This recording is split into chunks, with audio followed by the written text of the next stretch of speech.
खुलुमबाय लोगोफोर, नेचार पाब्लिकेशनाव नोंथांमोनखौ बरायबाय। दिनै नोंथांमोननि सिगाङाव मोनसे जोबोद मोजां खौरां लाबोना होफैदों। बे जाबाय नोंथांनि इलेक्ट्रिसिटी बिलखौ नोंथाङा मबाइलजोंनो बोरैहाय चेक खालामनानै मिथिनो हानाय जायो।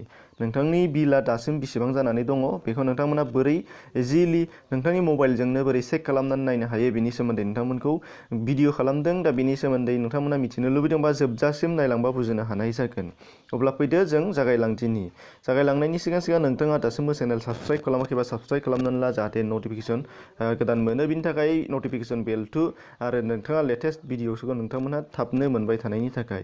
थांनायनि सिगां नोंथांमोनहा गिबियाव जायखिजाया ब्राउजार अपेन खालाम। आं क्रोम ब्राउजार अपेन खालामदों, नोंथांमोनहाबो क्रोम ब्राउजार अपेन खालामबानो जाबाय।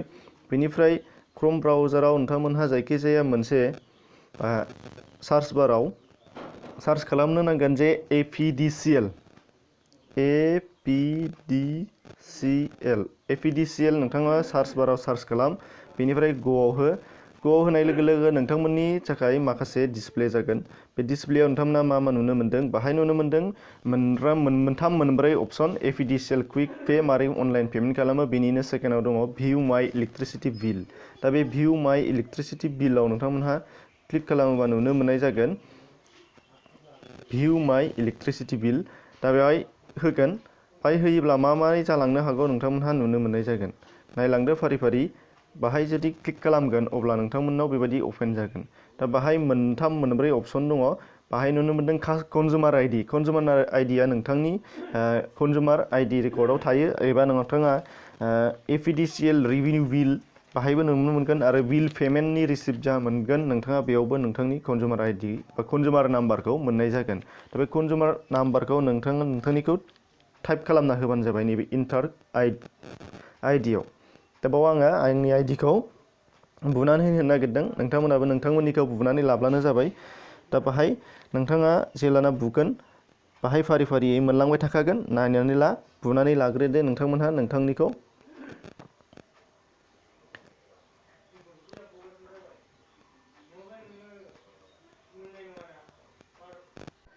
दानिया नोंथाङा जुदि कन्जुमार आइडि बुखांबायबा नैबे गाहायाव केपचा दङ। बे केपचाखौ नोंथांमोनहा बुनांगोन नैबे इन्टार केपचा टेक्स्टआव। नैबे केपचा जाखांनायखौ, दा बे केपचाखौ सिनायाखैबा रिफ्रेश केपचायाव होबानो गोदान फैगोन।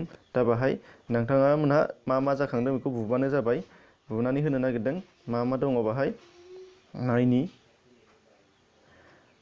स्मल n, केपिटेल T, ओमफ्राय केपिटेल G, बेनिफ्राय दङ 7, बेनिफ्राय दङ नोंथांमोना आलदा ओंखारगोन दे M, बेनिफ्राय दङ स्मल h।